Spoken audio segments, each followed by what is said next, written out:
पिता कह रहे हैं चलो तुम, बोले नहीं महाप्रभु जी ने आपको अर्पित किया तो मैं आपकी।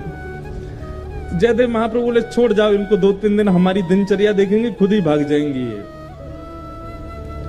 लेकिन पद्मावती का ऐसा त्याग, जयदेव महाप्रभु अगर उस वृक्ष के नीचे बैठे हैं तो उनके सन्मुख वाले वृक्ष पर बैठ जाती और उनको अपलक नेत्रों से देखती।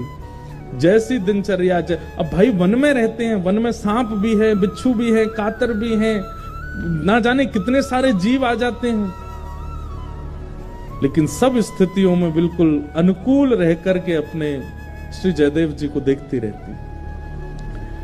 3 दिन बाद जब वो पद्मावती वापस लौट करके नहीं गई तो श्री जयदेव महाप्रभु ने मन में विचार किया कि ये इसकी जिद नहीं है, ये श्री जगन्नाथ प्रभु अपना अधिकार दिखा रहे हैं मुझको कि देखो मेरा तुम पर कितना अधिकार है, मैं जिससे चाहूंगा तुमको उससे ब्याह करना ही पड़ेगा। और ये बात सोच करके श्री जयदेव महाप्रभु रोने लगे कि ठाकुर जी मुझ पर कितना अधिकार मानते हैं कि मेरे 5 बार मना करने पर भी ये कन्या अपनी स्थान से हिल नहीं रही। इसकी सामर्थ्य नहीं है कि ये वन में रह सके, इसकी सामर्थ्य नहीं है वृक्ष के नीचे रह सके, इसने कहां तपस्या देखी है, लेकिन इसको ये सामर्थ्य कौन प्रदान कर रहा है? महाप्रभु जी।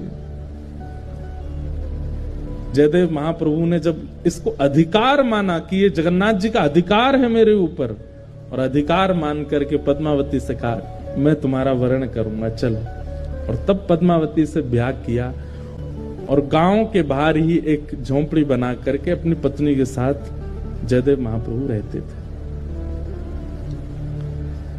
अब ठाकुर श्री जगन्नाथ जी को शांति पड़ी कि हाँ अब ठीक है, झोंपड़ी में रहता है, अब कम से कम धूप, वर्षा, सर्दी, गर्मी, जीव जंतुओं से सुरक्षित तो है, कोई दिक्कत नहीं। जयदेव महाप्रभु महाकाव्य गीत गोविंद की रचना की, और ऐसा कहीं कहीं वर्णन आता है कि जयदेव महाप्रभु बोलते थे और उनकी पत्नी जो पद्मावती थी वो लिखती थी, वो उनसे लिखवाने का क्रिया करते थे। ठाकुर जी की अंतरंग लीलाओं को वर्णन करते और पत्नी से कहते तुम लिखो। दोनों दंपति मिलकर के महाप्रभु जगन्नाथ जी के यश का गान कर रहे हैं, ठाकुर जी की लीला का स्मरण कर रहे हैं।